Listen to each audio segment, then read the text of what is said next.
One of the most common responses that I get is, what about my brother who was born with a brain tumor? What about my son who has an allergy to peanut butter? That he did not create that. That's just something he was born with. It's in his genes. So what do I tell them that, like, no, what do I explain to them? And that people that argue it isn't about the spirit. It's just something that we can't help how we're born, and sometimes these things we're born with them. I want to let you know that you can now drop in on my self-healing class where we do a live Q&A and a group healing meditation. It's pinned in the comments below. So the first thing that I want everyone to understand is that before we reincarnate, we have a total and complete understanding of the hereditary traits within the genetic entity, the body that we're going to incarnate into. There are absolutely no surprises.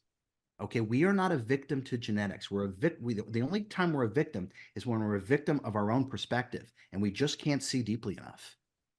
Okay, so we know the body that we're going to incarnate into, and we're well aware if it has genetic traits, hereditary misprograms that may show up, such as what you just mentioned. So we're aware of it. That's number one.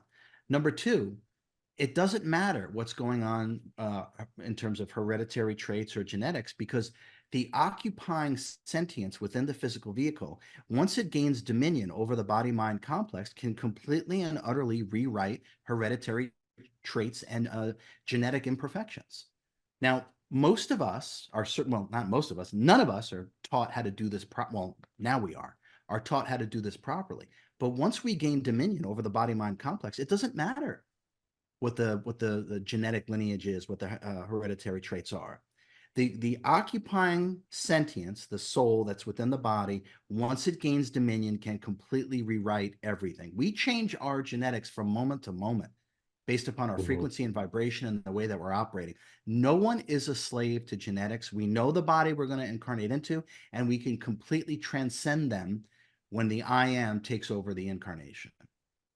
And that's good to know, because my grandfather had Parkinson's, my grandmother had Parkinson's, my dad had Parkinson's. So I have this thought in my head, and I understand the power of belief.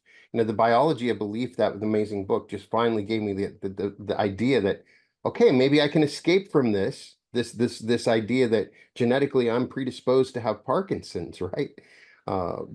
Is there if you have that, and it can become a self-fulfilling prophecy where you're constantly thinking about it's a family born disease or something like that.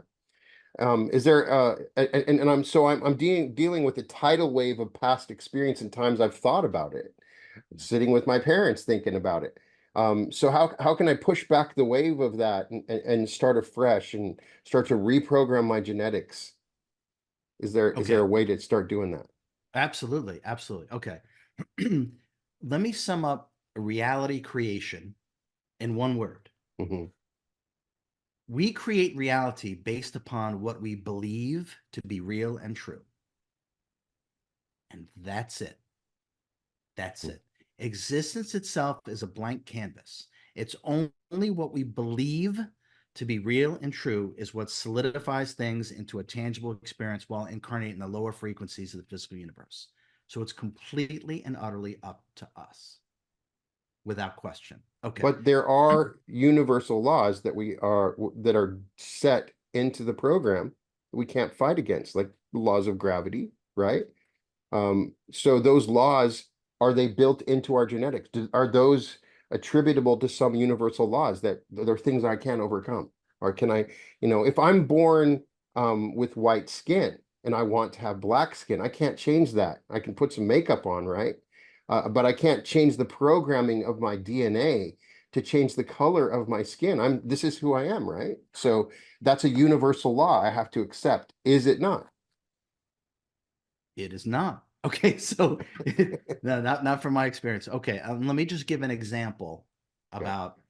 So we've all seen those pictures of beings that are in blue, blue skinned and with 8 arms, right? There were certain Hindu gods, right, that appeared to have completely different. Okay, they're able to, when you work at a supremely, supremely high level, you're able to manipulate energy in any way you see fit. In any way you see fit. And this physical body is just energy. There's nothing solid about it. It seems solid, or it's an experience of solidity because we're viewing it from the same frequential bandwidth in which we have the experience. So when you view it from a higher consciousness perspective, you actually tangibly realize it's still just energy that can be manipulated and controlled. So at the highest levels, I'm not saying everyone is just going to turn around and turn their skin color blue or whatever, right? But can they? Absolutely. Absolutely. So we acquiesce to these so-called eternal immutable laws when we don't really understand, because we're looking at it from a human perspective. When you don't look at them, which I realize is a bit challenging, but when we don't look at things, Brian, from a human perspective, we're going to see these laws differently, and we're going to then experience them difficulty. I mean, there are, what is it, salamanders or lizards that grow body parts back? Yeah.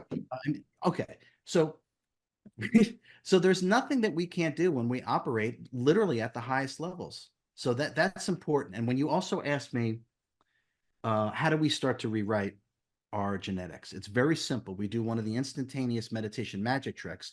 That is, pretend you just arrived here. No past, no future. Now you're starting over. Every now, Brian, there's a new you.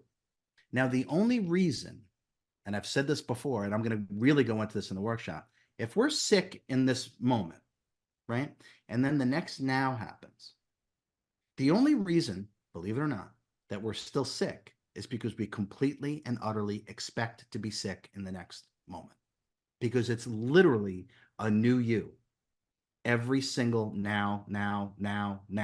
So we keep taking our past and throwing it in front of us and stepping into it as in our future, because whatever it is that we believe to be real and true is how we create our reality.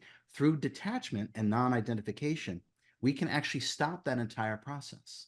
Now, none of this is taught until now. And there's a part of the things that I want to do when I do workshops and retreats. We go way past what is accepted in terms of what's possible and what's not possible. But the truth of the matter is, we are a limitless creator being that's born anew every single now. Now, the key is to not just understand that mentally, because that's nowhere near good enough. Most of us understand what's wrong with us. Well, that doesn't help us heal. That doesn't even do anything. So it's not about mentally understanding these things, Brian. It's about the tangible knowingness and recognition of these deeper truths. And that's what allows transcendence over ill health. If you are unaware, I lead a global meditation where all of us come together with a single pointedness of focus by harnessing our attention and intention, which is a massive amplification of our energy, which yields greater efficacy in terms of what it is that we desire to manifest. If you want to help change the world, literally, sign up on the link below, because we're going to be doing another one very soon.